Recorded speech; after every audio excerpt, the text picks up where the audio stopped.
Хамтдаа залбирцгаая.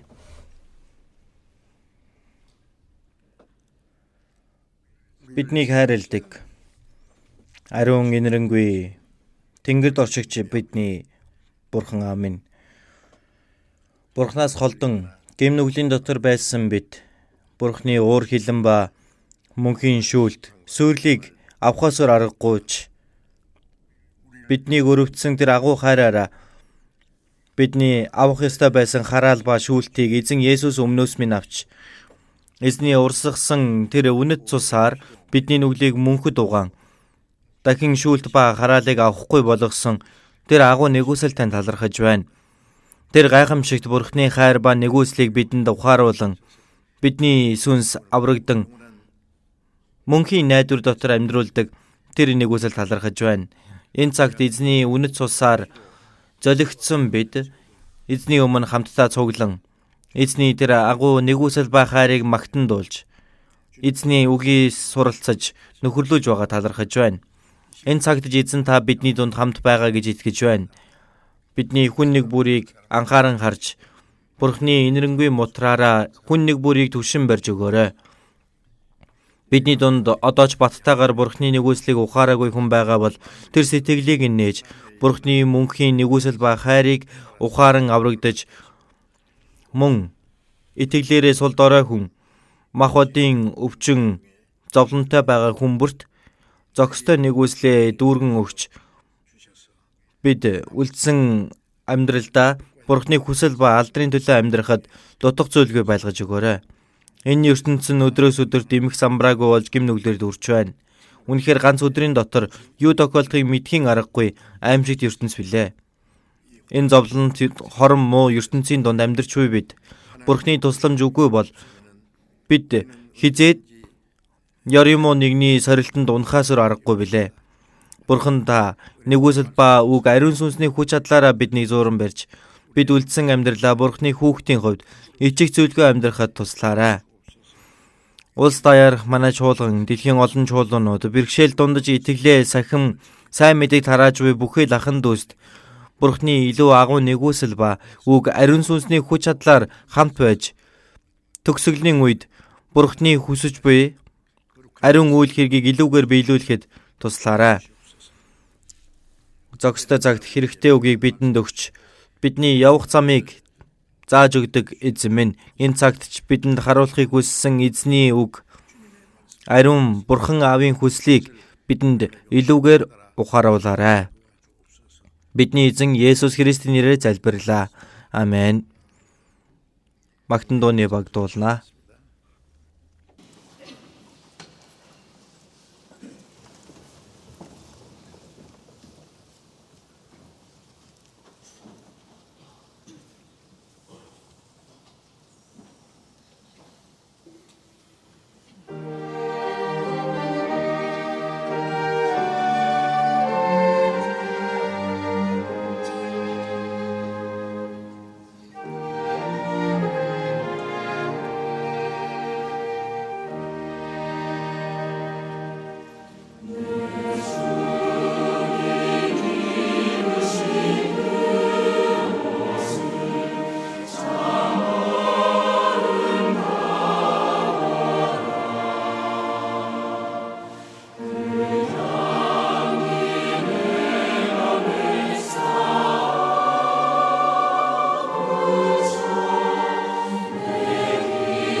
Бүгдээрээ Библиэс харцгаая.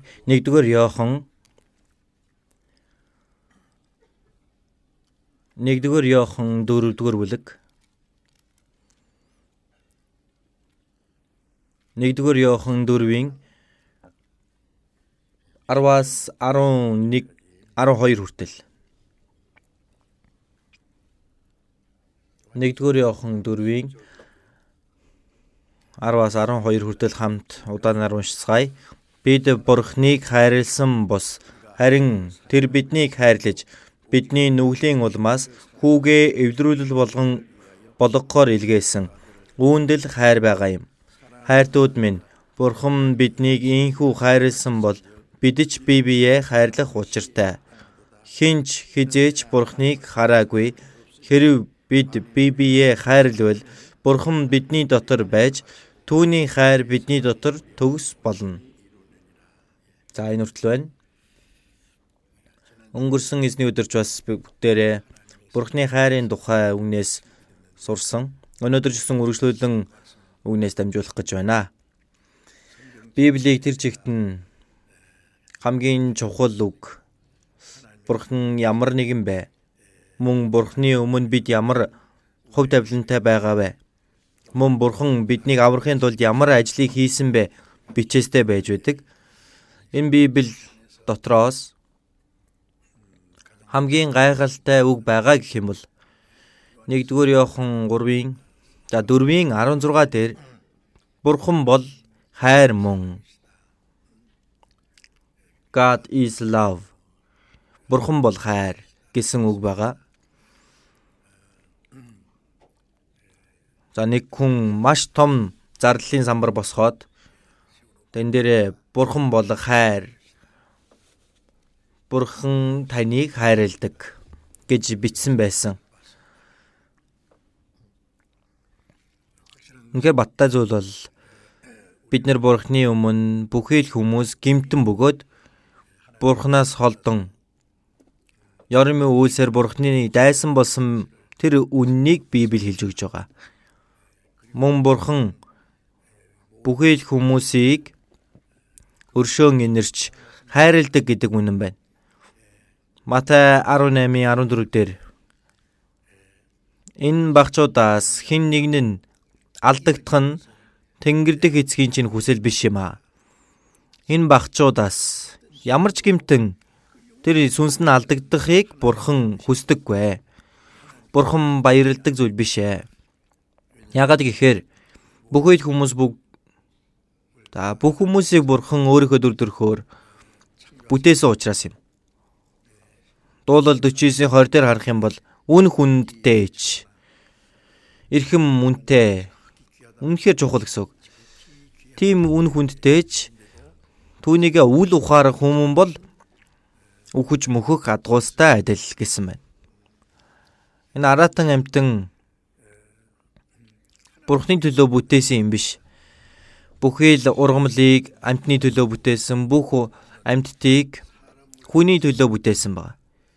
Хүн Бурхны дүр төрхийн дагуу бүтээгдсэн нь Бурхны ариун төлөвлөгөө, зорилгын төлөө бүтээсэн байж байна. Бурхантай адилхан мөнхөд амьдарч, Бурхантай адилхан алдар суутай болохын тулд нэг болцлыг эрхийг олж авах хэрэгтэй. Тэр Бурхны сорилтыг давах хэрэгтэй. Бурхантай адилхан болёо гэж байгаад хөөгдсөн бузар сүнс ажиллаж байгаа. Тэр бузар сүнсний сорилтыг ялгах үед Бурхантай адилхан болох тэр эрх маань өгөгддөг байна. Гэвтэл анхны хүн болох Адам тэр сорилтанд бүдэрч унсан. Тиймээс эдийн цэцэрлэгээс хөөгдөж мөн энэ газар хараагдж хүн газар дээр амьдрах хугацаанд зүдүүр, уй гашууданд бас өвдөлт янз бүрийн зовлон үхэл өгөгдсөн байна. Энэ бол ерөөсөө гим нүгэл хийсэн хүнд өгөгддөг Бурхны шүүлт ба хараал юм. Тэгэхээр үүгээр дуусаагүй. Тэр гим нүгэл дотор хүний сүнсийг аврах ажлыг бас хийсэн. Есүст итгэдэггүй хүмүүс хүртэл маш сайн мэддэг Библийн үг байгаа. Сайн мэдж байгаа бох тийм ээ. Иохан 3:16. Бурхан ертөнцийг үнэхээр хайрлсан учраас цорын ганц хүүгээ өгсөн. Тиймээс хүүд итгэдэг хинч мөхөхгүй харин мөнх амьтаа болно. Солонгос хүн гадаад руу гарахдаа Америкт тухайн цаг үед дээр үед одоо Христийн шашинтан гэд тийм анкет бөглөдөг байсан. За тэгээд итгэдэг үү асуугаар итгэдэг гэд. Хамгийн дуртай ишлэлтэй нь юу вэ гэж асууна. Тэгэх юм бол Иохан 3:16 гэж хэлнэ. Тэгэх юм бол тэнцдэг байж. Хамгийн дуртай ишлэл нь гэж. За гэтэл тэр нэг ишлэл дотор үнэхээр Бурхны хайр бичээстэй байж байна. Түүнийг цээжилж мэдж байгаа гинэ Бурхны хайрыг ухаараагүй хүмүүс үнэхээр олон байгаа. Гэтэл Бурхан ертөнцийн хүнийг хэлж байна тийм ээ. Бурхны дүр төрхийн дагуу бүтээгдсэн хүн. Тэр хүнийг бүх хүмүүсийг 1-р Иохан 2:2 дээр харах юм бол тэр өөрөө бидний нүглийн эвдрүүлэл болсон бөгөөд зөвхөн бидний нүглийн төдийгүй хамаг ертөнцийн нүглийн эвдрүүл болсон билээ. Бид итгэдэг бидний нүглийг зогсохгүй одоо хүртэл итгээгүй байгаа бүх ертөнцийн хүмүүсийн бүгдийнхэн төлөө эзэн загалмай дээр өгсөн ба. Хүн төрлөختний гмийг золихын тулд. За гэтэл тэр Бурхны нэгүсэл ба хайрыг ухаан итгэх юм бол аврагддаг. Хүн там руу явах гэмтэн гим нүглээ уучлуулж аврагдсан гэдэг нь Бурхны төлөө онцгой юмыг хийдэг ч юм уу эсвэл сайн үйл үлддэг ч юм уу тэгэд болдог юм биш ээ. Бурхны биднийг хайрлаж тэр хайрыг нь ухаан итгэх юм бол сүрхгүй харин мөнх амьтаа болно. Үнэхээр гайхалтай биш үү? Гэтэл хүмүүс тэр Бурхны хайрыг ухаарахгүй өөрсдөө Бурхныг хайж сүрэл рүүгээ чиглэн явж байгаа хүмүүс байна. 2-р Петр номон дээр 2:12 дээр харах юм бол баригдаж устгагдахын тулд зөнгөөрөө төрж байдаг хэлгүй адгуустай адил. Аратан амтан гэдэг иддэгсэн жүү эсвэл хэрэглэгдсэн жүү хүний төлөө бүтээгдсэн байгаа. Баригдаж устгагдахын тулд зөнгөөрөө төрж байдаг хэлгүй адгуустай адил. Бурхныг мэдэхгүй, Бурхны нэгүслийг ухаарахгүй байвал амьтантай адилхан юм аа. Гэтэл амьтнаас ч дээрдэхгүй тийм ээ. Амьтан бол үхээ дуусна. Харин хүн үхээ дуусахгүй. Үхсний дараа шүүлт болон мөнхийн там хүлээж байгаа. Бурхныг эсэргүүцсэн бузар сүнсийг дагаан амьдарч байгаа учраас бузар сүнсний явах тэр газар руу бузар сүнстэй хамт мөнхөд зовлон идлэх болно. Гэтэл бид тэр агуу Бурхны нэгүсэл ба хайрыг ухаан итгэсэн. Тийм биз дээ. Эфес 2:4 дээр харах юм бол биднийг хайрлсан аавгаа хараараа өршөөлөөр баян Бурхан маань биднийг хайрлсан аавгаа хайр. Ямар агуу болоо. Тэр агуу хайр миний сэтгэлд мөнхөд гэрэлтэн байхад баяр хөөр ирнэ. Тэр агуу хайр. Нарнаас ч илүү өргөн, тэнгэрээс ч илүү удам, далаагаас ч илүү гүн тэр хайр. Хайрыг юугаар илчил хэлэх вэ? Тэр Бурхны хайрыг бид нэр ухаан гимээ уучлуулж аврагдаж Бурхны хүүхэд болсон. Мөнхийн диваажинд орох найдварыг олж авсан. Үнэхээр гайхалтай биш вэ нөө? За тиймээс үнэхээр баталгаатай зүйл нь юу вэ? Бид нар угтаа Бурхны өмнө шүүлт ба сүрлийг авах хас өөр аргагүй гэмтэн байсан гэдэг нь үнэ. Гэтэл Бурхан биднийг хайрлаж, биднийг аврахын тулд өөрийнхөө цорын ганц хүүгээ загалмай дээр үхэл хүртэл өгсөн гэдэг нь үнэ. Мөн 3 өдрийн дараа дахин амилж 40 өдрийн турш өөрийгөө харуулan тэнгэр өргөдөж Есүс Бурханы илгээсэн Христ нэг өсөндөө аврагч эзэн гэдгийг итгэл төрүүлсэн байна. Рийн сайн мэдээ Иерусалимаас эхлээд газрын хязгаар хүртэл түүнийг айлдаж хэлсэн. Бидний энэ цаг үед одоо сүүлийн үе тийм ээ зүүн хязгааруулах манай Солонгосоос авахуулаад сайн мэдээ тараагдаж Бурхны нэгүслийг ухаан итгэснээрээ аврагдаж мөнхийн амийг диваажинд орох найдварыг олдгоо гэдэг чинь үнэхээр гайхалтай зүйл. Еврэ 2:3 дээр харах юм бол ийм агуу аврал гэж хэлсэн байгаа. Бид нар ивэж үнгүүгээр авсан учраас аврал нь үнгүү авсан юмыг нэг үнцэнгүй тооцдог хүмүүс байдаг тийм ээ. Яагаад үнгүү өгж байгаа вэ? Өөр ямар ч үр төлөөсөөр төлөхийн аргагүй хайр. Энэ ертөнцийг бүгдийг нь өглөөч өөрийнхөө сүнсийг аврах боломжгүй. Юугаар төлөхийн аргагүй учраас Бурхан гэм нүглийн хөлсийг төлж өгсөн биднийг аварж өгсөн. Тэр агуу хайр. Тэр Бурхны хайрыг ухаан мөнхийн ам ба найдварыг олж авсан хүн үлдсэн амьдралдаа Бурхны хайранд хүлэгдэж амьдардаг. 2 дугаар Коринт 5:14 дээр харах юм бол Христийн хайр биднийг албаддаг. Христийн хайр биднийг албаддаг гэдэг чинь хүнийг барьж аваад хүчээр чирээд явна гэсэн үг шүү дээ, тийм үү? Бид нар Бурхны хайрыг ухаарсныхаа дараа үлдсэн амьдралаа Бурхны хайранд хүлэгдээд баригдаад чирэгдээд амьдардаг байна. Бурхны хайр нь чирэгдэж явна. Нэг хүн гэмт хэрэг хийлээ. Тэгэх юм бол одоо гавч юм уу эсвэл дөнгөөр хүлж байгаад аваад явна. Юу ч хийж чадахгүй шүү дээ. Ямар ч эрх чөлөө байхгүй. Тэгэхдээ бид Бурхны хайранд тэр уяанд нь хүлэгдэж хайранд нь чирэгдээд амьдарч байгаа. Үлдсэн амьдрал маань. Тиймээс Христийн хайр биднийг албаддаг. Хүчээр аваад явдаг гэсэн үг. Учир нь нэг нь бүгдийн төлөө үгсэн тул бүгд үгсэн гэж бид ятгагдсан. Тэр үгийг харах юм бол энд байгаа бид нар ч бас бүхий л хүмүүсийн дотор орж байгаа учраас бидний хүн нэг бүрийг өмнөөс мань үгсэн тэр нэгэн байгаа юу байхгүй юу? Миний төлөө үгсэн нэгэн байгаа тийм үү? Тийм биз дээ. Тэгвэл тэрээр хэн блэ? Есүс хэн блэ? Бурхны цорын ганцгүй. Есүс бидэнтэй адилхан хүн биш ээ. Филиппой 2:5 дээр харах юм бол тэрээр Бурхны дүр байсан. Бурхантай адилхан нэгэн бүтээгч. Эхлэл 1 дээр харах юм бол бид дүр төрхийнхөө дагуу бидэнтэй адилхан хүнийг бий болгоё. Яагаад бид гэсэн бэ? Эцэг хүү, ариун сүнс гурлаач оршигч Бурхан байна. Бурхан гурав байдаг юм биш ээ. Харин бидний энэ мэдлэгээр ойлгохын аргагүй зүйл байгаа. Бүтээгч бол нэг, гэхдээ гурвлаар оршигч. Эцэг хүү, ариун сүнс. Есүс бол хүү Бурхан. Тиймээс Бурхан тэнгэр газрыг бүтээх үедээ Есүс ч гэсэн хамтдаа байсан.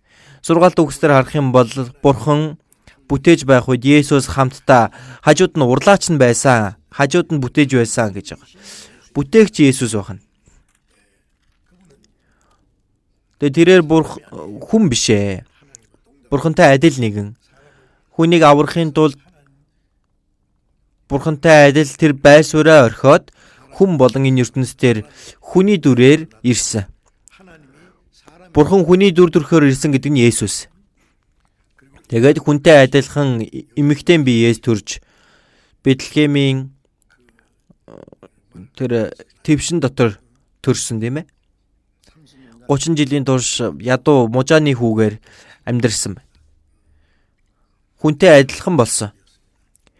Тэгээд 3 жил хагасын турш өөрийнхөө үйл хэргийг хийж хүмүүсийн сүнсийг аврах ажлыг хийхийн тулд Есүс Бурхны илгээсэн Христ гэдгийг баталган харуулахын тулд 3 жил хагасын турш Израилийн газар нутгаар явангаа үгсэн хүмүүсийг амьлуулан өвдсөнийг нь идгээж, сохрыг нь нүдтэй болгож, чөтгөрийг нь зайлуулж, маш олон гайхамшгуудыг үйлдээд Бурхны хайрыг харуулan Бурхны үгийг дамжуулан Есүс Бурхны илгээсэн Христ гэдгийг маш олон баталгаагаар харуулсан. Гэтэл Израильчуудын хувьд маш олон евдээчүүд Бурхны тэр нэгүсэл ба хайрыг ухаарч чадаагүй. Өөрсдийнхөө аврахаар ирсэн Христийг эсэргүүцсэн шалтгаан бол дээр үеэс ахуулан Вавилон, Перс, Грек, Ром хэдэн зуун жилийн турш харь үндэстнүүдийн доор баригдаж Есүсийн тухайн цаг үед Ром дэлхийн хамгийн хүчтэй улс байсан. Тэгээд Израиль Ромын харьяаллын улс болчихсон. За тэгээд хүчээр татвар хурааж, за тэгээд Цэзар Августын өмнө түүнийгээ өргөж Ромын цэргүүд Иерусалимыг эрхшээж байсан. Тэгээд тэр үед хамгийн чин сэтгэлийн хүсэл нь ерөөсөө тусгаар тогтнол. Бурхны амласан Месиа ирнэ гэдэгт нь итгээд Месиа ирэх юм бол Ромыг түлхэн унгаад энэ ертөнц Христийн хаанчлал биелэгдэнэ гэж итгэсэн байна. Сүүлийн үед Есүст итгэдэг хүмүүс Есүст итгэдэг гэдэг хүлээн хүсдэг юм нь юу вэ? Махбодын ерөөл авахыг хүсдэг. Гэр бүл нь эрүүл саруул байх, үр хүүхдүүд нь сайхан амьдрах, нөхөр нь мөнгө их олох, эрүүл байх, бүх юм нь бүтэмжтэй байх. Энэ чинь бусад шашинд итгэдэг хүмүүст яг адилхан байна. Түүнийг заагаад буйны шүтлэг гэж ярьдаг, тийм ээ. Ерөөлийг гуйдаг, хүсдэг. Сүнс аврагдах гэдгийг нэг оошоодаггүй. Тиймээс чуулган сүмд яваад байгаа. Сүнс нь аврагдаг хүмүүс маш олон байна. Иохан 3:3 дээр харах юм бол Есүсийн үгэн дээр хин дээрээс эс төрн тэр Бурхны хаанчлалыг юу гэдэг вүлээ? Үзэж үл чаднаа. Орч чадахгүй гээгүй, бүр үзэж чадахгүй гэсэн байна. Үзэхгүй байгаа юм чи яаж орох вэ? Мөн Иохан 3:5 дээр харах юм бол ус болон сүнснээс төрөхгүй бол Бурхны хаанчлалд орохгүй.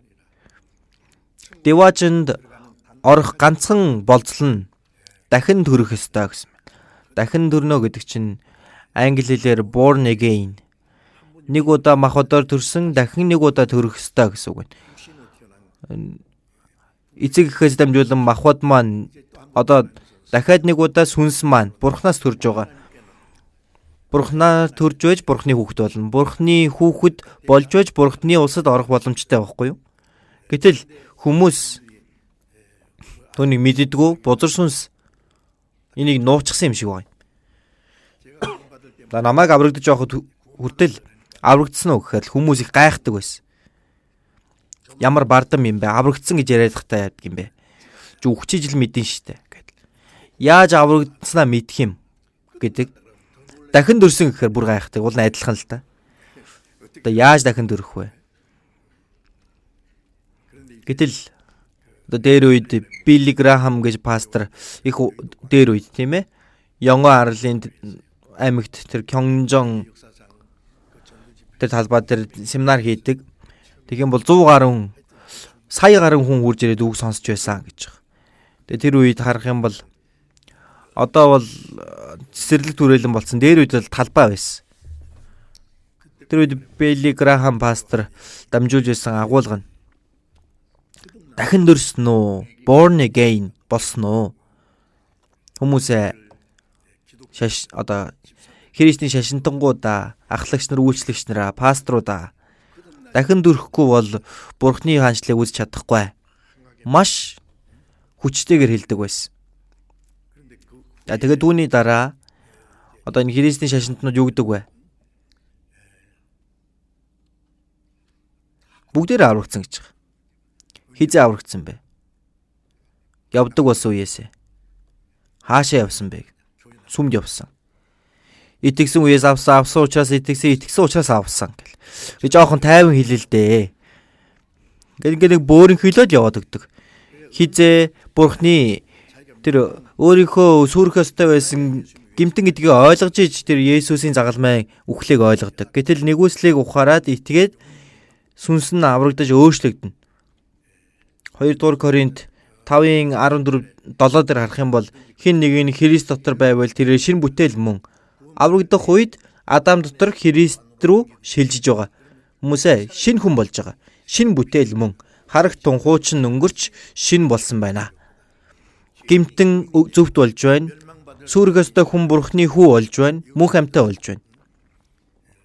Харагтун шин бүтээл болсон байна. Шин хүн болсон. Тийм зүйл байх ёстой, тохиолдол байх ёстой. Тийм тохиолдол байхгүй. Зүгээр ингээ бөөрийнхөө хөлөөд хизээ аврагдсан байга асуухаар. За яг хизээ гэдгийг бол байхгүй. Тэгтэл аврагдсан гэл. Сүмд явсан өдрөөс ахуулан би итгэсэн өдрөөс аврагдсан. Өмнө ингээл сайн мэдээ тарахтаа асуухтаа аврагдлын тухай мэддэггүй. Зүгээр л ингээл бөөрийн хөөлөл тэр хуурамч аврал юм аа. Мэдхүү? Аврагдаагүй байж аврагдсан юм шиг дүр эсдэг хүмүүс олон байгаа. Үнэхээр буруу юм. Үнэхээр Бурхны тэр агуу нэгүсэл хайр ухаан аврагдаад мэдээд итгэлээрээ аврагдаж Бурхны хүүхэд болж Христэд итгэгчийн хуваар үлдсэн амьдралаа өнгөрүүлнэ гэдэг ямар гайхалтай зүйл вэ? Хүмүүсээ аврагдана гэдгийг та юу гэж боддгийг мэдэхгүй байна. Гэхдээ үнгүү өгдөг гэхээр үнгүү өгсөн юм чинь нэг тийм үн цэнгүү гэж хүмүүс боддог тийм ээ. ертөнцийн юм бол тийм байгаа. Гэхдээ үнгүү өгсөн юм. Тэр үнэтэй эмиг үнгүүгээр хөгдөггүй шүү дээ, тийм ээ. Гэтэл гим нүглийн маань уучлал болж бузар сүнснээс Бурхны хүү болж өөрчлөгдөж там биш харин деважн руу орох, Бурхны ард түмэн алдар суунд орох хүн. Энэ бол өчөөхөн юм биш ээ. Би ч аврагдахаас өмнө нэг 10 гаруй жил үнэнхээр хичээнгүйл явсан. Би деважнгийн хамгийн урд очно гэж бодсон. Бусад залуучуудтай адилхан ертөнцийн янз бүрийн зугаатай сонирхолтой юмсуудын нэг ч удаа мэдэхгүй бүр. Багасаа сүмд явсан. Жуулганы байр баригдахад тэнд ажиллаж байгаа бүр гимтэж. За дээрээс нь теологийн 4 жилийн сургууль сурсан. Үнэхээр хичээнгүйл сайн мэдээ тарааж би хамгийн урд нь очно гэж боддог байсан деважнгийн. Гэтэл хизээ төрсөн дахин төрсөн бэ. Дахин төрснөө хэлээч гэсэн. Өөрийгөө дахин төрсөн үгүйгээ мэдэхгүй байна гэж чинь дахин төрсний нотлохоо байхгүй байна гэл маш хүчтэйгээр хэлсэн. Би гайхаж байгаа юм. Би чи хизээ дахин төрлөө гэж харсан. Дахин төрсөн тохиолдол байхгүй. Зүгээр нэг булзааруулаад өнгөрчихсөн. Тэгээ яг ингээд шийдвэрлээд би дахин төрөөгүй байна гэдгийг мэдсэн баг. Дахин төрөөгүй бол тийм ээ. Сургаал заарлаа гэдэг деважнд очихгүй шүү дээ. 2 жил сургаал заагаал нэг чуулганы дааж аваал. Аврагдахаас өмнө хагасаа өдөр болох юм бол сайн мэдээ тарахад хичээнгүйлээ яваал. Амралтын өдрүүдээр гадагшаа явж сайн мэдээ тараагаал. Гэтэл тэгээд деважнд очдог гэдэг нэг ч үг байхгүй. Тэгж байгаа Бурхны үгийг ухаарсан 1962 оны 10 сарын 30-ны оройн 8 цагийн үед дахин төрсөн хүн бол одоо Йохан Весли, түүний дүү Чарльз Весли, түүний дараа Чарльз Полчин, Чарльз Фини, Whitefield гэдэг одоо сайн мэдээ тараагч нар бас Америкийн Дэйл Муди.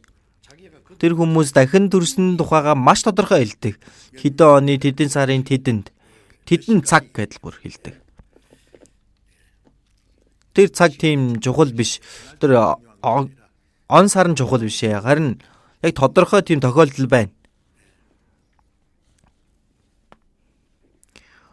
Одоо би бусад бүх юмыг мартсан ч бай. Тэгэхээр дунд нь байгаа юмсуудыг ер нь сандаггүй. Одоо 63, 64 жил өнгөрсөн байна. Маш олон зүйл тохиолдсон. Юм бүр тогтож бодохгүй нэг бодогддоггүй. Би аврагдаад хичээнгүйлэн сайн мэдээ тарааж агаад хаана очиж унтаж юу идэж тэр ерөөсөө бодогдод санагддаггүй. Маш олон удаа үйлсэн, олон ч удаа уйлсан, их зовсон. Гэхдээ сандаггүй. Гэхдээ аврагдах үед болсон тэр зүйл яг л өчигдөр юм шиг маш тод. Нэрнгээсээ яг өчигдөр юм шиг маш тодорхой. Дахин төрнө гэдэг нь гарцаагүй тийм тохиолдол байгаа юм. Аврагдсан гэдэг чинь Бурхны нэгүслийг ухаарсан, Бурхны хайрыг ухаарсан. Иохан 5:24 дээр харах юм бол үгийг минь сонсоод намайг илгээгч түүнд итгэгч нь мөнх амьтаа болох бөгөөд яллагдахгүй, шүүгдэхгүй, үхлээс гэтэлж амин шилжсэн. Там руу явах хувь тавилангаас Деважинд очих хувь тавилан руу өөрчлөгдсөн байна. Үүнийг яаж мартах юм бэ, тийм үү? Хамгийн гайхалтай зүйл шүү дээ. Тэгээд тэр үеэс ахуулаад шинэ бүтээл бидний амьдрал маань энэ шинээр эхэлсэн байгаа юм. Бурхны хүүхдийн хувьар шүү. Тэгэхээр одоо хамгийн гайхалтай үг маань өнгөрсөн эзний өдөр ч гэсэн дамжуулж хэлсэн байгаа. 1-р Иохан 4-дээр Бурхны хайр. Тэгэхээр энэ Бурхны хайрын тухай дахин нэмж хэлэх хэрэгтэй юм шиг байна. Тиймээс 1-р Иохан 4-ийн 10-ыг бас хамт уншъя. Бид Бурхныг хайрлсан бус харин тэр биднийг хайрлаж бидний нүглийн улмаас хүүгээ эвлэрүүлэл болгохоор илгээсэн үүндэл хайр байгаа юм.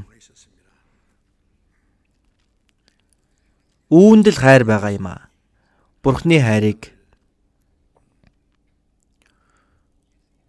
Есүсийн шавнар донд энэ Библийг бичсэн Илч Иохан Бурхны хайрыг хамгийн их ухаарсан хүн байгаа. Тийм учраас өөрийгөө хэлэхдээ Есүсийн хайртай шав гэж хэлсэн байгаа. Бусад шавнар нь Есүсийг баригдах үед бүгдээрээ зүхтэн явсан. Иохан бол загалмай доор хүртэл очсон баг. Төрүүлсэн их болох Мариатай хамт. Тэгээд загалмай дээр Есүсийг өөдөлхөөс өмнө Иоханд хэлсэн. Харагтун энэ хүн чиний их. Мариад хэлэхдээ харагтун энэ хүн таны хүү. Загалмай доор Иохан Мариа хоёрыг ээж хүү болгон шин холбоотой болгож өгсөн. Тиймээс Илч Иохан маш удаан тэр их Мариаг дагуулan амьдарч байсан гэж байгаа. Эфес чуулганд. Тэгээ Бурхны хайрыг, эзний хайрыг хамгийн их авсан хүн байна. Хайрыг хамгийн их ухаарсан хүн. За тиймээс Иохан 1, 2, 3 дугаар Иохан илчлэл гээд 5 номыг бичсэн байгаа. Тэр донд Бурхны хайрын тухай хамгийн ихээр сайн хэлж өгсөн 1-р Иохан ном. 1-р Иохан ном тэр чигтээ агуулга нь Бурхны хайрын тухай. Бас бусад шавнар нь бүгдээрээ алуулж амиа алдсан. Харин Илч Иохан хамгийн сүүлд Патмос марал дээр тэнд хоригдсон, тийм цөлөгдсөн явсан. Гэхдээ тэнд илчлэлийг нь аваад тэгээд тэр номыг бичсэн. Маш удаан урт амьдэрсэн хүн байна. Тэгээд хөгшөрсөн хойноо Илч Иохан залуу хүнтэй адилхан наашааш явж чадахгүй биеийн сул дорой болчихсон учраас хүмүүсээ би бинийгээ хайрлаарай. Энэ хайр гэдэг үг маш их хэлсэн гэж байгаа юм. Тиймээс энэ дээр харах юм бол хайр үүнд л хайр байгаа юм аа. Бид Бурхныг хайрлсан юм биш ээ. Бурхан харин биднийг төрүүлэн хайрлаж хүүгээ бидэнд эвдрүүл болгон илгээсэн. Бидний гмийн төлөө. Тэгээ хайрын тухай маш тодорхой тайлбарлаж хэлж өгсөн байна.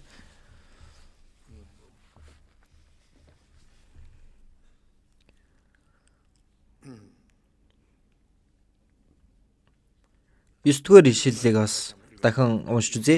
Бурхан цорын ганц хүүгээ ертөнцид илгээсэн нь түүгээр дамжуулан биднийг амьд байлгахын тулд юм.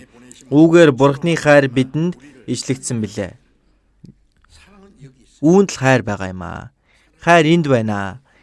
Тэгээ Бурхны хайрыг тайлбарлахдаа Бурхан цорын ганц хүүгээ ертөнцид илгээсэн нь биднийг энэ ертөнц дээрх бүхий л хүмүүсийг Бурханаас холдон завхарсан сатаны иргэшэл дотор байгаа бүхий л ертөнцийн хүмүүс хайрлсан байна. Цорын ганц хүүгээ ертөнцид илгээсэн нь түүгээр дамжуулан биднийг амьд байлгахын тулд. Яагаад вэ? Үхсэн учраас. Адам дотор гим нүгэл хийсэн бүхий л хүмүүс төрхөөсөө сүнс нь үхмлээр төрсөн байна. Гэтэл үхсэн сүнсийг амьлуулахын тулд яах ёстой вэ? тэр үхсэн шалтгаан бол гим нүглийн хөлсөөс болсон. Гим нүглийг нь золихгүй бол сүнс нь амьлах боломжгүй юм. Тиймээс биднийг амьлуулахын тулд бидний авах ёстой тэр Бурхны шүүлт ба хараал өмнөөс нь авсан тийм ээ. Тиймээс Есүс гимгүй тэрээр тэр цаазын ялыг авч тэр аимшигтай ташуур загалмайн шийтгэлийг аваад цаазынхаа газар руу чирэгдэн яваа. Загалмай дээр өлөгдөн өглөө 9-өөс өдөр 3 хүртэл 6 цагийн турш загалмай дээр хүний авж болох хамгийн дээд ичгүүр зовлон амссан баг. Хамгийн сүүлд нь бурхан минь юун та намайг орхисон тэр үед. Яагаад вэ? Гимтнийг хаяхгүй тул өөрийнхөө цорын ганц үгээ өмнөөс нь орхисон. Есүс гүйцэлдлээ гэж хэлээд өөд болоод тэр үед нар 3 цагийн турш гэрлээ алдсан. Библиэлд харанхуй байсан гэж байгаа. Бүр өдөр шүү дээ. Газар хөдөлсөн. Тэнгэрч уйлж газарч уйлсан. Бурхан нүрээ эргүүлсэн байна. Бүх ертөнцийн гимтнүүдийн төлөө тэр шүүлтийг гүйцэлдүүлсэн байгаа юм. Тиймээс биднийг хайрлаж бидний нүглийн улмаас хүүгээ эвдрүүл болгохоор илгээсэн. За ингээд хил айлдангаа 11-ийг бас хамт уншия. Хайртууд минь, Бурхан биднийг ийхүү хайрлсан бол бид ч бие биеэ хайрлах учиртай. Энд дээр Бурхан биднийг ийхүү хайрлсан. Ингэж ийхүү. Бурхан ертөнцийг үнэхээр хайрлсан. За нэг ахлах сургуулийн багш. За тэр сурагч нь буруу юм хийсэн баг.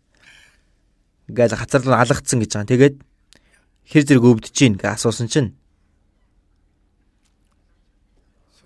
багшийнхаа хацрыг эргэж алгадангаа ингэж өвдөж гинэ гэсэн. Тэмээ бүр яг адилхан хүчээр цохох хэрэгтэй баг. Яаж угаас тайлбарлах вэ тийм ээ? Ийм гэхүү. Юм нэг мэдчихсэн чи ямар амттай байна гэж асуулаа. Чи идчихэж ил мэдэн штэ тийм ээ. Тэгэхээр өөрөө идэд үзэх адил. Тэгэхээр ийхүү ингэж хайрлаа. Бид нар бол төсөөлхийн аргагүй өөрийн цорын ганц хүүгээ үхэл хүртэл өгсөн. Тэр хайр Бурхны хайр үнэхээр гайхалтай. Бид нар магтан дуун дээр Бурхны хайрыг магтан дуулдаг олон дуу бий тийм ээ. Өнөөдөр ч гэсэн Бурхны хайрын тухай. Бурхан эзнийхээ гэдэг. Өндрөөс өндөр одны цаанаас аимшигтай зовлонт газар дээр өхмөл сүнсийг аврахын тулд өөрийнхөө хүүг илгээж гимт бидэнтэй эвлэрсэн. Тэгээ бидний гим нүглийг уучлсан. Бидний нүглийг уучлсан Бурхны тэр хайр бол үнэхээр гайхалтай зүйл гэж бид нар мэдэхгүй. Тийм учраас бидний авсан авралаа ийм агуу аврал гэж байгаа. Ийм агуу аврал биш. Ийм агуу аврал. Тийм ээ тэр агуу гэдгийг тийм ээ тэр агуу ямар агуу болоо. Тэнгэрийг цаас болгоод далайг бих болгоод тэнгэр окторгыг цаас болгоод тэнгис далайг бих болгосон ч Бурхны хайрыг бүгдийг бичих аргагүй. Тэгвэл тэр одоо биер нь хэр том байх болоо. Тийм ээ. Одоо далайн ус нь нүрж байгаа л тэнгэр дээр Бурхны хайр ийм тийм гэл. Бүгдийг нь бичих аргагүй. Тэг хитрхи хитрүүлж байгаа юм шиг боловч тийм мөн. Үнэхээр Бурхны хайр бодох чинээгээр үнэхээр гайхалтай. Бурхан биднийг ийхүү хайрлсан бол бид ч бие биеэ хайрлах учиртай. Одоо Есүс би та нарыг яаж хайрлсны адил та нар мөн бие биеэ хайрлагдсан. Эцэг намайг хайрлсны адил би бас та нарыг хайрлсан. Хайранд минь байгтун. Та нар бие биенээ хайрл. Бид ч бие биеэ хайрлах учиртай. Хинч хизээж Бурхныг хараагүй. Тийм биз дээ. Бурхныг харсан хүн байхгүй. Есүс харагдахгүй Бурхны хайр хүн болон гарч ирсэн нэг юм. Есүс бол Бурхны хайрын биелсэн дүр гэж хэлж болно. Есүсийн төрөлт амьдрал үхэл энэ дахин амьдрал бүхий зүйл Бурхан биднийг ямар их хайрладаг гэдгийг бодитоор харуулж өгч байгаа. Бурхны хайрыг Есүсээр дамжуулаад. Тиймээс Бурхныг хараагүй хэрв бид бие хайрлвал Бурхан бидний дотор байж түүний хайр бидний дотор төгс болно. Бид нар бие биенийг хайрлах юм бол Бурхан бидний дунд байх болно. Үнэхээр гайхалтай үг. Бурхан яг одоо хаана байгаа вэ? Бурхан бие биенийг хайрлаж байгаа хүмүүс, Бурханы хайрыг ухаарсан хүмүүс бие биенийг хайрладаг. Эцэг намайг хайрлсны адил би бас та нарыг хайрлсан. Би та нарыг яаж хайрлсны адил та нар мөн бие биеэ хайрлагтун. Бурхан эцэг цорын ганц хүүгээ хайрлсан шиг. Тэр хайраар Есүс биднийг хайрлсан байна. Өөрийнхөө амийг өгч. Бие биеэ хайрлах юм бол тийм учраас Бурханы хайрыг ухаан сүнс нь аврагдсан хүн тэр аврагдсан баталгаа нь юу вэ? Хайрладаг. Бие биенийг. Бие биенийг хайрлж яана гэдэг чинь Бурханы хайрыг ухаарсан гэдгийн нотлогоо юм аа. Аврагдсан баталгаа юм, тийм ээ? Тэгвэл Бурхан хаана байдаг вэ? Хайрладаг хүмүүсийн дунд эзэн байж байгаа. Бид бие биеэ хайрлавал Бурхан бидний дотор байж түүний хайр бидний дотор төгс болно гэдэг үг бол тэр дотор Бурханы хайр багаар бүрэн төгс болж байдаг. Тэр Бурханы хайрын өргөн урт өндөр гүн ямар болохыг тэмээ Эфес 3 дугаар бүлэг дээр багаар мэдэнгээ Бурханы бүх дүрлээр бэлгэх болдог. Гэтэл түүний ганцаар болж чадахгүй. Бурханы хайрыг ухаарсан хүмүүс хайрын дотор багаар боловсрдог байна. Ямар нэгэн ертөнцийн хүмүүсийн нэг одоо дуу бас байдаг. Өөрийг чинь мэдэх үеэс хайрыг мэдсэн. Хайрыг мэдсэн үеэс аз жаргалыг мэдсэн. Үнэхээр яг тийм байдаг болоо мэдэхгүй. Гэхдээ ганцаараа бол хайр гэдэг ном аваад дуустал хэд удаа уншлаа. Тэгээд хайр юу вэ гэдгийг мэдэхгүй. Хайрлж ижил мэднэ. Тийм үстэй. Бурханы хайрч бас бид нэр аврагдах үед Бурханы хайрыг ухаарсан. Гэхдээ Бурханы хайрын өргөн өндөр гүн урт тэр гайхалтай хайрыг багаар мэдэж явна гэдэг нь Христийн зан чанарыг өөрсдийнхөө дотор багаар биелүүлж байгаа юм. Тиймээс түүний хайр бидний дотор төгс болно. Багаар. Галаат 4:19 дээр Христ та нарын дотор дүрээ олтол би төрөх зовлон дахин эдэлж байна. Тийм үг байгаа. Дахин гэдэг үг чинь сайн мэдээ тараа авралт хүрэхийн тулд тэр төрөх зовлон эдэлсэн. Галаат чуулганыхаа аврагдсан гэдэг итгэлийн амьдрал нь сайн болохгүй байсан. Тийм ээ одоо нэгүслүү хуйлуу ялгаж салгаж чадахгүй. Тиймээс хитрхийн хайрын байна гэ Паул Христ та нарын төд дүрээ Христийн зан чанар бий болтол би төрөх зовлон дахин эдэлж байна. Ээж хүн хүүгээ төрүүлэх гэж тэр төрөх зовлон би бас өсгөн гэж насан туршдаа эцэг их гэдэг хүн үр хүүхдээ бүх насан туршдаа санаа зовж одоо хадамд гаргаад их нэртэй нөхөртэй болсон ч гэсэн хойноос нь санаа зовж л байдаг. Эцээ хүртэл багаар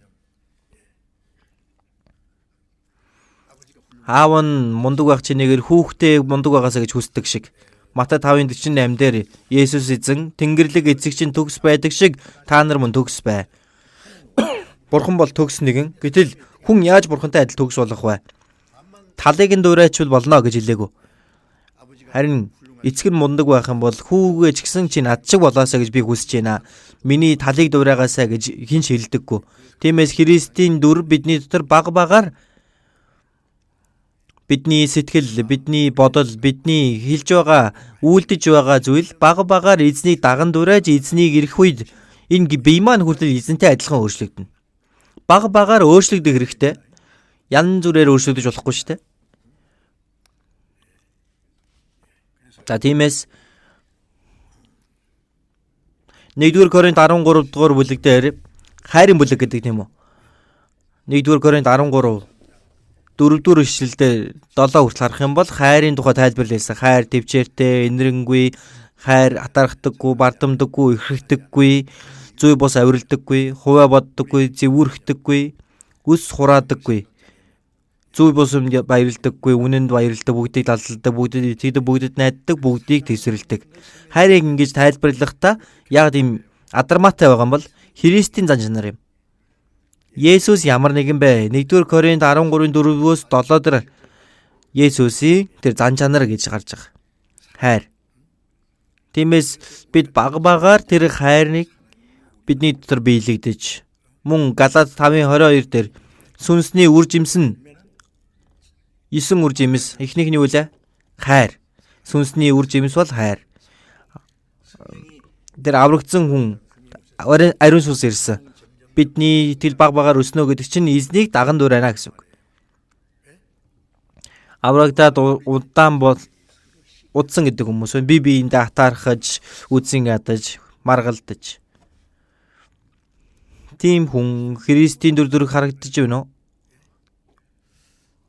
1-р Коринт 3-ын 1-ээс ахуулаад харах юм бол Паул Коринтод очоод сайн мэдээ тараагаад аврагдсан хүмүүс Коринт чуулганы бий болсон. Гэтэл Илж Паул та нар Христ дотор балчир хүүхэд шиг байна. Махбодын дагуу байна. Хэдэн жил өнгөрсөн байхад хүүхэд ингээл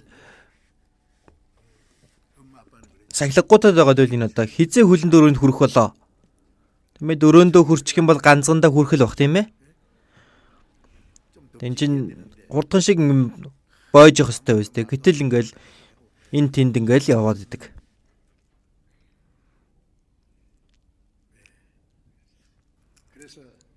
Гэтэл тиймээс Христийн зан чанар биелэгдэх юм бол бүгдийг далдалдаг, бүгдэд итгэдэг, бүгдэд найддаг, бүгдийг тэсвэрлэдэг. Христийн зан чанар юм. Христийн зан чанар багаар биелэгддэг байна. Тэгэх юм бол үзэн яддаг хүнч байхгүй болно. Бүх хүмүүсийг өрөвдөн харж хайрлан эзэнтэй адилхан сэтгэлтэй багаар эзнийг дагдаг байна. За тэгвэл хувиргууд юуг дагдаг бол? Өдөр болгон будагийн өмнө ингээл нөгөө эрхээ эргүүлээд л тийм ээ. Толгоо үсээ хусчихсан махад хүсэл гарч ирэх юм бол тэргээ дагалгүйгээр хугалж хаяад л боддог дагаж байгаа багаар. Үнэхээр одоо нинжин сэтгэлтэй. Тэр жигсэн ингээл хийгээ яваад байвал дагдаг юм шиг байна. Тэгвэл Христ итгэж хүн хэнийг дагах хэвээр вэ? Дуурайх хэвээр вэ? Тийм ээ? Одоо хувиргууд буддаг дуурайж байгаа юм бол Есүст итгэдэг хүмүүс чинь Бурхан Аавыгаа дуурайх хэвээр үстэй. Есүсийг дагах хэвээр. За Томас Акемпис гэдэг хүний бичсэн Христийг дуурай гэдэг ном байгаа. Илч Паул 1-р Коринт 11:1 дээр би Христийг дуурайдаг шиг. Илч Паул үнэхээр Христийг дуурайсан. Илч Паул аврагдсанаас хойш насан туршдаа сайн мэдээг тарааж шинэ гэрээний 14 номыг бичсэн. Тэгээ Ромд очиж сайн мэдээ тарааж байгаа толгой таслуулан хүртлээ Илч Паул буруу хийсэн байгаа юу? Байхгүй. Галаат 6:17 дээр харах юм бол би биедээ Есүсийн оромнуудтай гэсэн байна. Есүс Бурхны дүр, Есүсээр дамжуулан харагдсан тийм ээ. Намайг харсан эцгийг харсан. Есүсийг явсны дараа Есүсийн дүр Паулын амьдралаар харагдсан байна. Паул гэдэг махбод дотор Христ харагдаж гарч ирсэн байна. Тиймээс би Христийг дуурайдаг шиг хин дэгж хэлж чадах бай. Намайг дуурайцгаа. За бид нар ч гэсэн эзнийг багаар дуурайх ёстой. Ярьж байгаа, бодож байгаа, үйлдэж байгаа тэр үн цэнийн тодорхойлолт, тэр зорилго энэ бүх тал дээр эзнийг багаар дуурайх ёстой. Эзнийг дагах хэрэгтэй. За 1-р Петр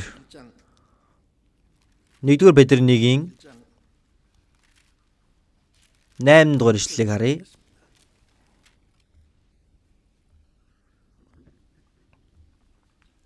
Хамт уншия. Та нар түүнийг хараагүй ч түүнийг хайрладаг. Идүүгээ та нар түүнийг харахгүй байгаа ч түүнд итгэдэг. Та нар хэлхийн арга алдраар дүүрэн баяр хөөрөөр ихэд баярладаг. Та нар түүнийг хараагүй ч түүнийг хайрладаг.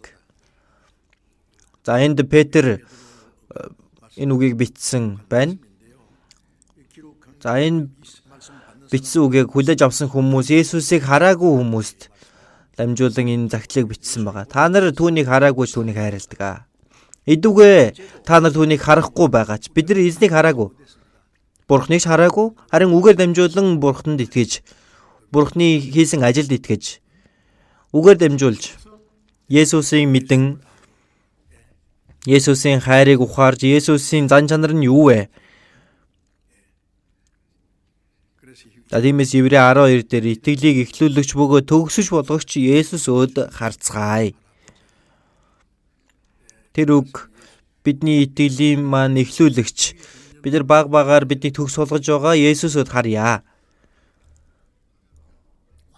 За зураач хүн тэр модельээ суулгаад тэр моделийг тэр цаас руу буулгадаг үстэй. Яг адилхан буулгаж байгаа. Нэг эмээ миний нүрийг ингээд зурсан чинь маш адилхан зурсан байлээ. За би Москвад очих үедээ тэр зурдаг хүн дээр очиод сууж байсан. Тэгээд намайг зураад өгөөч гэдэгсэн. Тэгэхээр за зур гэлээ. Яг адилхан зурсан. Яг би зогсож байгаа юм. Харандаагаар зурсан бүү яг адилхан. Үнэхээр сайн зурсан. Тэгээ бид нар модель суулгаж байгаа тэр зураач хүн модель нүд, хамар, ам, за үс гэдэл бүгдийг нь өөрийнхөө тэр цаасан дээр буулгаж зурдаг шиг Есүсөд харцгаая гэдэг чинь Есүсийг өөрийнхөө зүрх сэтгэл амьдрал дотроо буулгаж ирья. Харж дуурайнга. Тийм ээ. Одоо жирэмсэн үеийн бие авч явах байдал гэж байдаг. Ээж хүн хүүхдээ гидсэндээ байх үед нь тэр төрхөөс нь авахуулаад одоо мундаг хүн болгохын тулд өөрийнхөө хүндэлдэг хүнийхээ зургийг тавьж байгаа л ингээд хараад ах юм бол хүн тэр хүүхдийг дуурайдаг гинөө. Тэр одоо үнэн болов сайн мэдэхгүй юм. Арайч тэхгүй бах тийм ээ. Гэхдээ Есүсийг бид нар байн гарч байгаа. Есүсийг харангаа, бодонгоо, Есүстэй адилхан болж баг багаар даган дуурайх хэрэгтэй. Аврагдсан хүн буруудах юм бол бузар сүнсийг дуурайж болохгүй шүү дээ.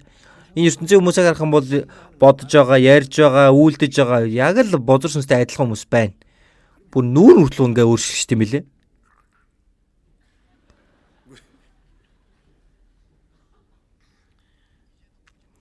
Та нар одоо ч түүнийг харахгүй байгаа ш, түүнийг хайрладаг. Та нар хэлхийн аргагүй алдраа дүрэн баяр хөөрөөр ихэд баярладаг. Итгэлийнхээ үлдэн сэтгэлийн авралыг олж авна. Хэлхийн аргагүй алдраар дүрэн баяр хөөр байна. Тэгэхээр дуулал 18:1 дээр харах юм бол Давид хэлэхдээ хүч минь болдог эзэн тандаа би сайн мэдчихээн тийм ээ. Тандаа би хайртай. Хүч минь болдог миний ам болсон эзэн. Миний мөнхийн найдвар болсон эзэн. Тандаа би хайртай. Тэгэж хэлж чадах уу? Эзэн бидний төлөө хайраа харамгүйгээр бүр асгаж өгсөн байна. Тэр хайраа асгаж өгсөн. Цутгаж өгсөн. Тэгээ Есүс Иохан 15:13 дээр нөхдийнхөө төлөө амиа зориулахаас түүний дараа юу гэдэг лээ? Цээжилсэн байх хэрэгтэй. Нөхдийнхөө төлөө амиа зориулахаас илүү агуу хайр байхгүй. Та нар тушаасныг минь үйлдвэс миний нөхөд мөн. Эзэн бидэнтэй адилхан гэмтнийг аварч анд нөхрөө болгохын тулд бидний төлөө өгсөн байна. Тиймээс тэр эзний хайрыг бид ухаарсан учраас эзний хайр бидний дотор биелэгдэх ёстой. Бага багаар хайр нь бүрэн төгс болж явах ёстой. Гэнэ эхнэр нөхрийн хооронд хүртэл анхандаа уулзах үедээ тийм ээ. Сэтгэл хөдлөлийн хайр. Махбодын хайр. Түүний дараа яах чаргагүй хайрлах хайр. Одоо яахалтай байлээ тийм үү? За тэгж жагаад сайнтай муутай нь хайрлах. Энэ хүн хоорондын хайр байгаа тийм ээ. Өөрчлөгддөг. Тэгээ хүүхдүүдээ өсгөөл, зовоол бүгдийг нь явуулчлаа. Үсэн цайжгсан 2 эмээвөө үлдэж байна. Солонгос бол тийм харахад жоохон хэцүү. Харин Европ юм уу Америкт очих юм бол цэцэрлэг түрээлэн дотор ингээл цав цагаан буурал толгойтой өвөө эмээнэр гараа атгаж явж байгаа. Эсвэл ингээд зам сандал дээр сууж байгаа тийм дүр төрх харагддаг. Маш ариун харагддаг. Маш үзэсгэлэнтэй. Тэгээ энэ бол одоо хүн хоорондын хайр тийм ээ. Тиймээс хүчмэн болдог эзэн, миний эзэн болсон амин минь болсон эзэн тандаа би хайртай. Эзнийг хайрлаж байгаа учраас яаж байгаа вэ? Одоо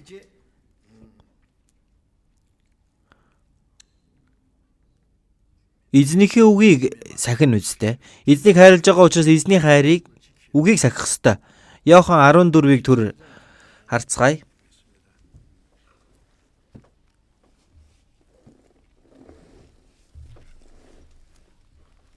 Иохан 14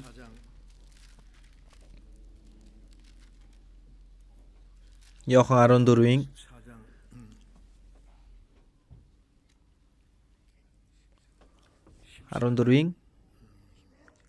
21-ийг хамт уншъя. Миний тушаалуудыг хүлээн авч сахигч нь намайг хайрлагч мөн. Намайг хайрлагч нь эцэгт минь хайрлагдана. Би ч түүнийг хайрлаж өөрийгөө түүнд илчлэн гэж хэллээ. Есүс миний тушаалуудыг хүлээн авч сахигч нь намайг хайрлагч мөн. Эзнийг хайрлаж байгаа хүн эзний тушаалыг сахин үстэй тийм үү?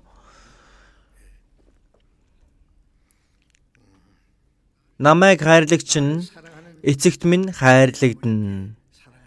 Эзнийг хайрлаж ивэл өнгөрсөн удаа бас үгэн дээр хэлж байсан тийм ээ. Дуулал 145-ын 20 дээр харах юм бол өөрийг нь хайрладаг бүхнийг эзэн хамгаалдаг гэж хэлсэн. Бурхан өөрийг нь хайрлаж байгаа нэгнийг хамгаалдаг.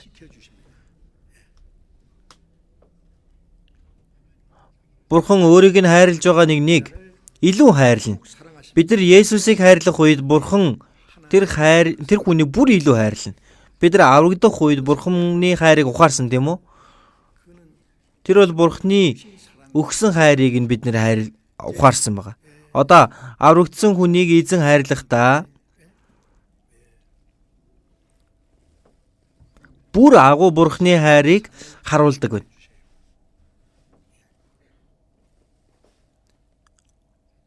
За хүүхэд тийм үү? Эцэг их аав ээжигээ хайрлах юм бол тэр эцэг их нь хүүхдээ бүр илүү хайрлана. Өөр хүүхэд нь тийм ээ? Хүүхэд нь байж ингээл үгэнд орохгүй яваад ивэл чинь бүр үзэн ядна. Энийг өстой яах вэ гэдэл тийм үү? Өөр хүүхэд аав ээжийнхээ нэгүслийг нь эргүүлэн хариулж тэрэнд нь талархаж амьдрах юм бол аав ээж нь бүр илүү хайрлана. За Малах 3 дээр харах юм бол өөрт нь үйлчилдэг хүн өршөөдгийн адил би тэднийг өршөөх болно. Илүү одоо эрхэмлэх болно гэж байгаа. Өөртөө тэр эрхэм байгаа хүүхдээ их эрхэмлдэг мэдээж шүү дээ. Эцэгт минь хайрлагдана. Би ч түүнийг хайрлаж өөрийгөө түүнд илчилнэ. Хайрлаа хүнээ Бурхан илүү их хайрлаж Есүс гэсэн тэр хүнд өөрийгөө байнга л харуулж байна. Тэгжиж эзнийг мэднэ. Эзнийг хайрлаж эзний үгийг сахингаа эзнээс суралцдаг үстэй. Эзнийг хайрлах сэтгэл байхгүй, эзэнд дуулуургүй байж вэж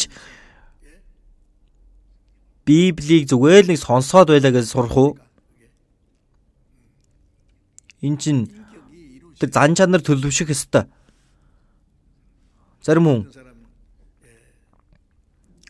за үлгэр жишээ жолооч гэдэг тийм ном худалдаж аваад за үлгэр жишээ жолооч болох арга гээл хаалга үдээ дүгжиж байгаа л тэр номыг ингээ бүр цээжиллээ тэр номыг тэглээгээд сайн жолооч болох уу?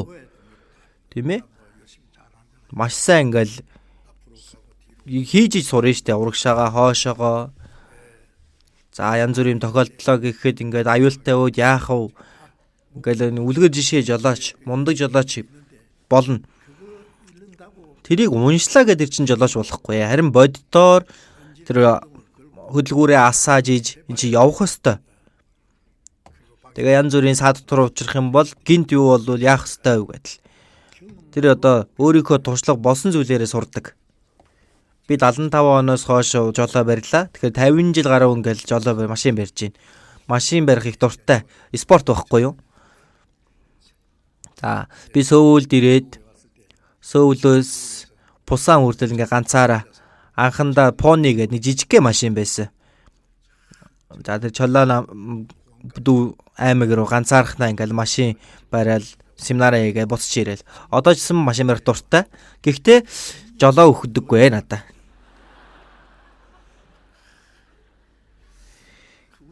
Машин барих цаг алга. Тийм ээ? Өгөөч гэл гуйдаг ерөөсөө машина бариулдаг. Өнгөрсөн жилийн сүүлээр нөгөө одоо үнэмлэхээ нөгөө сунгадаг штэ тийм ээ? Тэрийг сунгахгүй байх юм бол жолооны үнэмлэхгүй болно. За яадгийн билээ гэж бодож жагаад хамгийн сүүлд яг нэг өдрийн өмнө очоод за тэрийг сунгасан. Одоо би надад үнэмлэх байгаа штэ. Би бол жолоо барьмаар л байгаа юм. Одоо яадгийн билээ мэдэхгүй л байна. Машин барьж байгаад мэдээж ганцаараа бас машин барьж байгаад цастай зам дээр хальтраад өөхөх төгч байсан байгаа бас бороотой өдөрж гисэн халтарж байсан. Ямар ч байсан туршлага дотор хүн юм сурж байна тийм үү? Тэгэхээр бид нар эзний үгэнд дуулууртай байнга эзнийг баг багаар таних эзний хайрыг эзний тэр хайрын мэдсүүнийг илүү их хайрлана. Библийг хичнээн их сурлаа гэд эзнийг хайрлах сэтгэл байхгүй, дуулууртай байх сэтгэл байхгүй. Тэр хүн үг сураад байгаа юм биш ээ. Мэдэж байгаа юм биш. Тиймээс Иохан 14-ийн 23-24-ийг хамт уншъя. Есүс хэн нэгэн намайг хайрлавал үгийг минь тэр сахих бөгөөд эцэг минь ч түүнийг хайрлана. Бид түүн рүү очиж түүнтэй амьдрна. Намайг эс хайрлагч нь үгийг минь сахихгүй. Та нарын сонсож байгаа үг минийх биш, харин намайг илгээсэн эцгийнх билээ. Есүс хэн нэгэн намайг хайрлавал үгийг минь тэр сахих бөгөөд. Эзнийг хайрлаж байгаа баталгаа нь юу вэ? Үгийг сахих үстэй. Зөвхөн амаараа л хүч минь болдог эзэн, тандаа би хайртай, эзэн минь бурхан минь тандаа би хайртай гэдэг байгаа мөртлөө дуулуургүй байвал энэ чи ямар хэрэг байна? Тийм ээ? Хүүхдүүд за одоо эмэгтэйчүүдийн баяр бол ээжүүдийн баяр болонгууд дуудуулж өгөөл өндрөөс өндөр тэнгэр гэдэгч надад бүр ч илүү өндөр зүйл бий төрүүлж өгсөн ээжийн нэгүсэл өндрөөс өндөр тэнгэрээс ч илүү өндөр мэт далаагаас илүү уудам тэр өндөр тэнгэрээс ч илүү далаагаас ч илүү уудам сайхан дуулж байгаа юм гэхдээ гэртээ очингуудаа үгэнд нь ордог сахилгагуудад л ээжигээ хайрлж ийн вэ тэр дуу нь худлаа байгаа зү.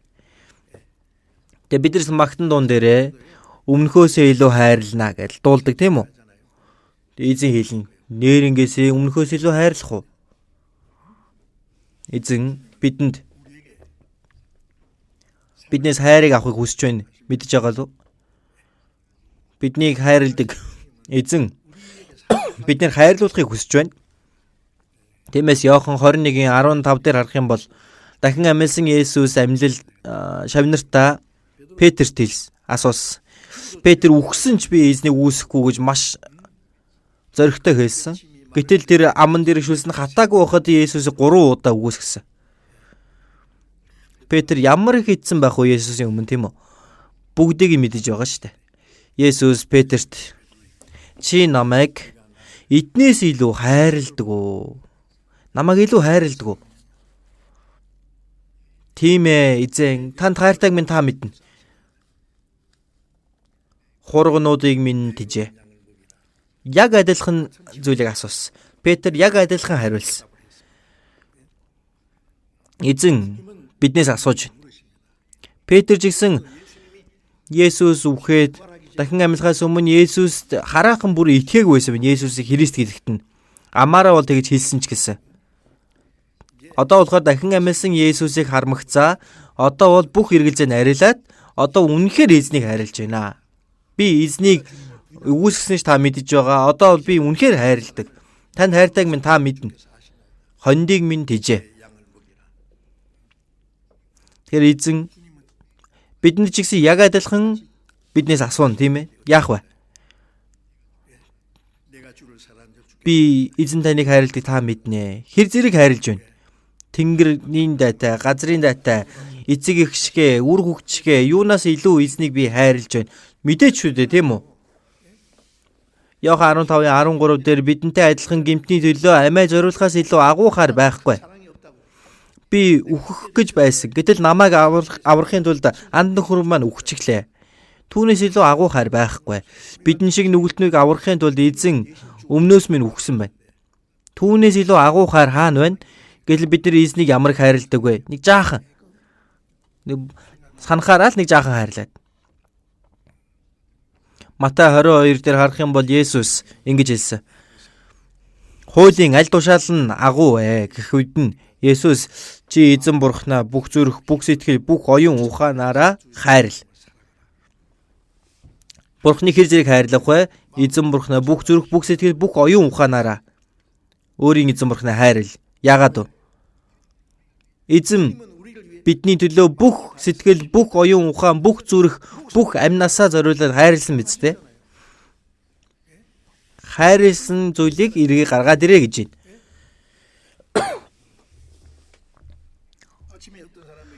Өглөө нь димээ одоо 1 сая төгрөг нэг хүн даатгачаад оройн хурж ирээд өгөөч гэсэн байна.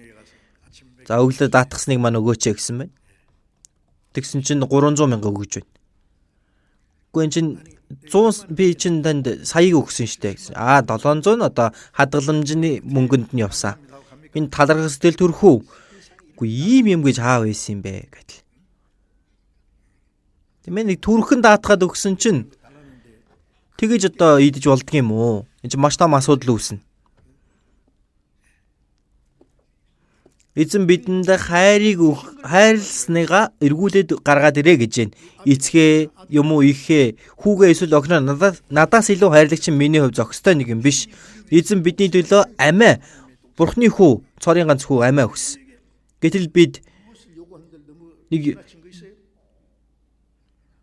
биднээс тийм илүү юмыг өрөөсө хүсээгүй шүү дээ. Өөрийнхөө бүх сэтгэл бүх оюун ухаанаар хайрлах хэрэгтэй. Өгсөн юм эргүүлээд өгөөл гэж байна. Өгөөгүй гэж үг гэж байна уу? Гэтэл эзэн бүх амиа, бүх хүслээ, бүх оюун ухаан, бүх үзлээрээ биднийг хайрлсан. Гэтэл би нэг жаахан л хайрлаж. Хайрлсан юм шиг хайрлаж, аминч мөнгөнд дурлагч, Бурхныг хайрлаж байгаас илүү 6 цэнгэлийг хайрлагч, Христ итгэгч хүн. Тийм байх боломжтой. Хайрыг үгүйсэж өрөөсөө огт болохгүй. Хэн нэг нь намайг хайрлуул үгийг минь тэр сахих бөгөөд эцэг минь түүнийг хайрлана. Эзний үгэнд дуулууртай байвал эцэг тэр хүнийг илүү хайрлана. Аврагдах үед хайрлаж дуулууртай байгаа хүнийг хайрлана гэдэг чинь тэр бүр тис ондоо хэмжүүртэй байна. Дуулууртай байгаа хүнийг Бурхан бүр илүү хайрладаг.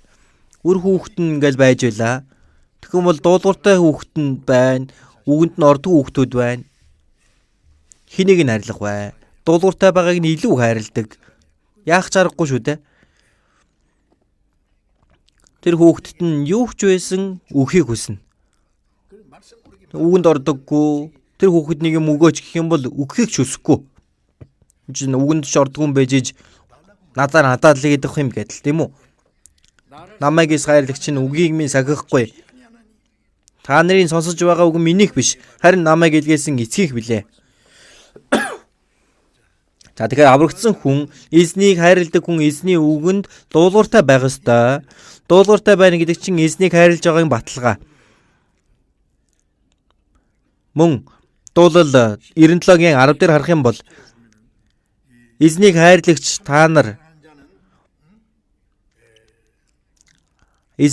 та нар буруу явдлыг үзэн яд. Буруу явдал хорон муу бузар сүнсээс гардаг. Залбирах үедээ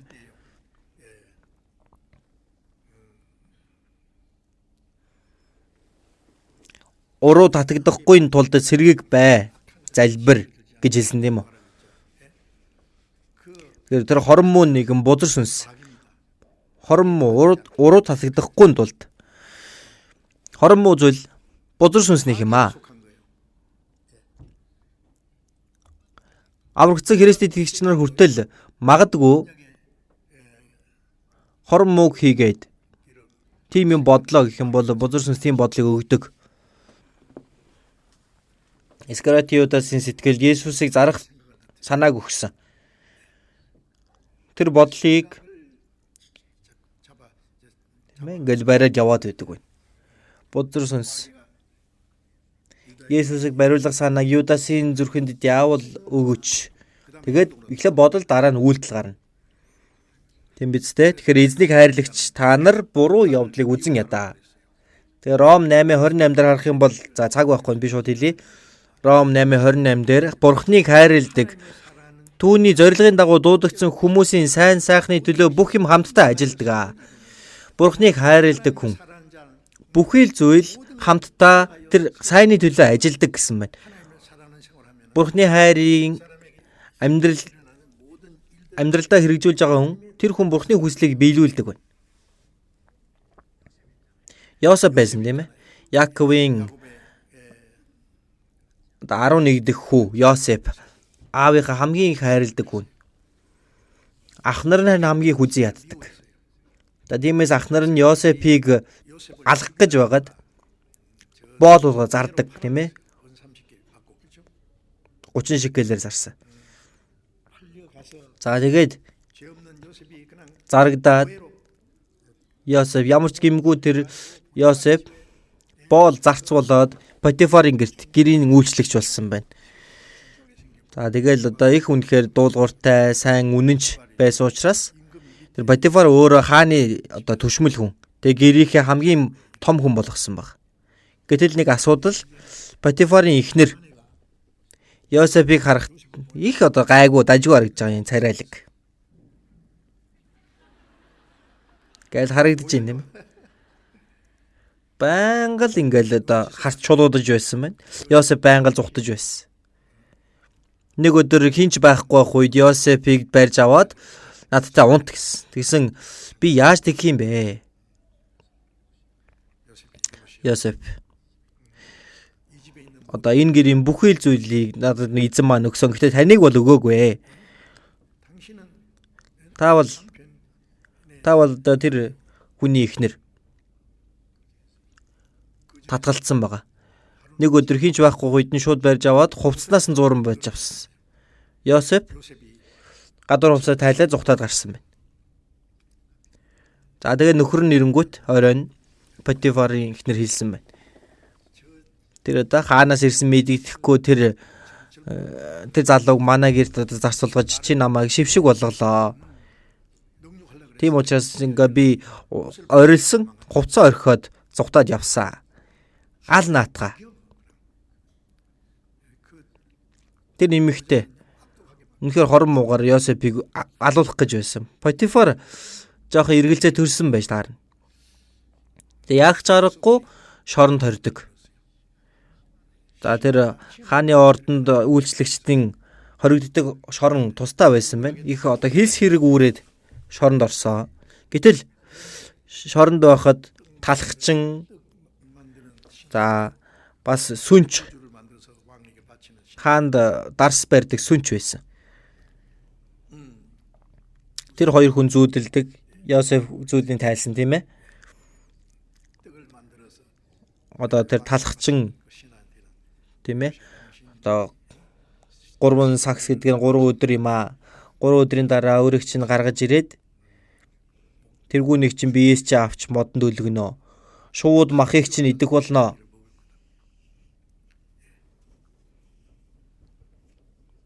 Дарс барьдаг сүнчид тийм ээ. Тэр 3 мөчрөл 3 өдөр юм аа.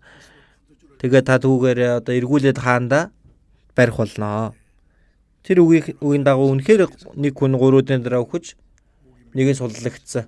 Тэгээ тэр зүүдийг тайлсны дагуу болсон. Тэгэхээр энэ удаа хаан зүүдэлдэг. Гэтэл юу зүүдэлж байгаа нь дээрээс нь энэ бүр энэ дүүн энэ зүүд нь хоёр ч удаа зүүдэлж байгаа юм тийм ээ. Үнэхээр хэцүү зүүд байсан. Тэгээ Египтийн хамаг л одоо мэрэгдийг дуудаж ирээд асуусан хинч тайлж чаддаггүй. Тэр үед л нэг юм нөгөө сүнч байсан тийм үү? Намайг шоронд байх үед нэг зүүд сайн тайлдаг залуу байсан. Тэр залуудын тайлсны дагуу миний зүүд болсон биесээ. Тэгсэн задуудаад ирсэн. За тэгээд Йосеф хааны өмнө очиод хааны зүүдийг тайлж өгсөн. Бүгдээр мэднэ үстэй тийм ээ?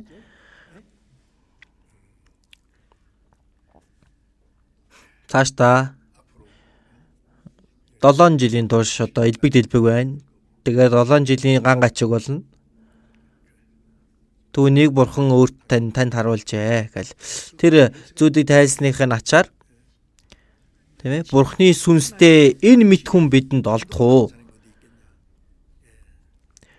Боол зарц байж байгаад гимт хэрэгтэн байж байгаад гинэтхэн шууд Египтийн одоо сайд болж байгаа юм.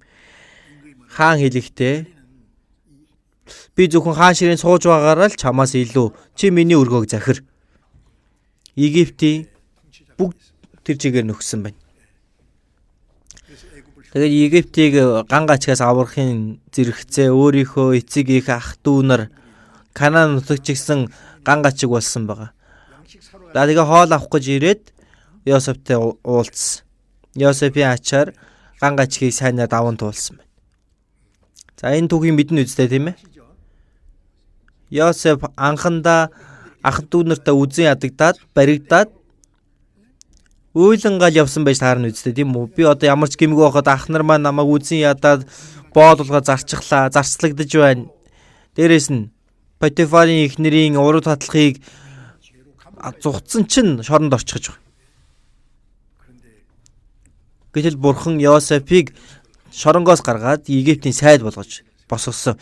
Хүмүүсээ Христэд итгэгч хүмүүс бурханы үгэн дотор амьдарч байхад ямар нэгэн зовлон ирсэн ч бурханыг хайрладаг, түүний зорилгын дагуу дуудагдсан хүмүүсийн сайн сайхны төлөө бүх юм хамтдаа ажилдгаа. Йосеф мдээгүй. Гэхдээ өнгөрсний дараа хартал бүгд бурханы хийсэн ажил байна. Бидний итгэлийн амьдралын дунд бид бурханы үгэнд дуулууртай байж эзний хүслийн дагуу амьдрах үед бидэнд байгаа бүхий л тэр зовлонгууд энэ бурхан бидэнд илүү сайн ямиг өгөхийн тулд байгаа гэдэг зорилгыг нь мэдэх хэрэгтэй. Бүхий л зүйлээр бурхан өөрийн хүслийг биелүүлдэг. Ямар ч санаа зовох шаардлагагүй. За дээрэс нь Библиэс дахиад нэг газраас харах хэрэгтэй. Харах уу байх уу? Ром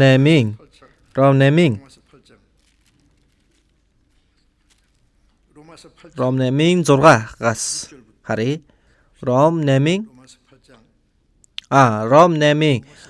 35-аас эхлээд байна. Ром 8-ийн 35-аас 37 хүртэл хамт уншицгаая. Хэн бидний Христийн хайраас салгах юм бэ? Гамшиг уу, шахалт уу, хавчлаг уу, өлсгөлн үү, нүцгэрэл үү, аюул уу, илд үү? Таны төлөө бид бүхэл өдөржингөө хядуулжээ. Нядлагдах хонь мэтээр бид тооцогдожээ гэж бичигдсэн байдаг. Харин бид энэ бүхний дотор бидний хайрладаг түүгээр дамжуулан бүрэн ялдаг. Эзнийг хайрлах юм бол хэн бидний Христийн хайраас салгах юм бэ? Гамшиг уу, шахалт уу, хавчлаг уу, өлсгөлн үү, тийм ээ, үйлсэл цангах, нүцгэрлүү, аюулуу. Маш олон зовлон аюул байдаг, илдүү. Бидний хүзүүг тасцсан ч эзний хайраас салгах аргагүй. Гэхдээ энэ бүхий л зүйлд биднийг хайрладаг тэр нэгэн биднэр дамжуулан бүрэн ялдаг. Тэгээ хайр бүгдийг ялгах боломжтой. Тэгэхээр аврагдсан Христэд итгэж хүн эзнийг хайрлна. Тэр хайр олон Христэд итгэгч нар Ромын тэр эзэн хааны доор Христэд итгэгч нар баригдаж, арслангийн хоол болж, зовлон гэдэлж, алуулж, эцсээ хүртэл эзнийг хайрлж, үхэж байгаа газартаа хүртэл магтан дуулангаа эзний өмнө очисон. Хэн тэр хайраа салгаж чадах вэ? Эзнийг хайрлж байгаа тэр хайраас хэн салгаж чадахгүй. Биднийг хайрладаг түүгээр дамжуулан бүрэн арай ядан биш, харин бүрэн ялдаг. Үнэхээр гайхалтай. Өнөөдөр энэ үртэл үгээ дамжуулъя. Түр залбирцгаая. Биднийг хайрладаг инэрэнгүй Бурхан аав минь. Бид Бурханыг мэдэхгүй байхад, Бурханыг хаян махбодынхоо хүсэл дагуу амьдарч байхад биднийг өрөвдөж, хайрлаж, эзэн Есүс бидний өмнөөс үхэн биднийг аварч мөнхийн амба найдварыг өгсөн тэр агуу нэгүсэл талархаж байна. Бид одоо үнэхээр эзэн таныг хайрлаж байна. Бүх зүрх, бүх сэтгэл, бүх оюун ухаанаар зөвхөн эзэн таныг хайрлан эзний хүслийн дагуу амьдрахыг хүсэж байна. Ахан дүүс нарыг маань Бурхны нэгүсэл үгээр илүү зууран барьж Бурхны хүсэл алдрын төлөө амьдрахад тусалж удирдаарай. Бидний эзэн Есүсийн нэрээр залбирлаа. Амен.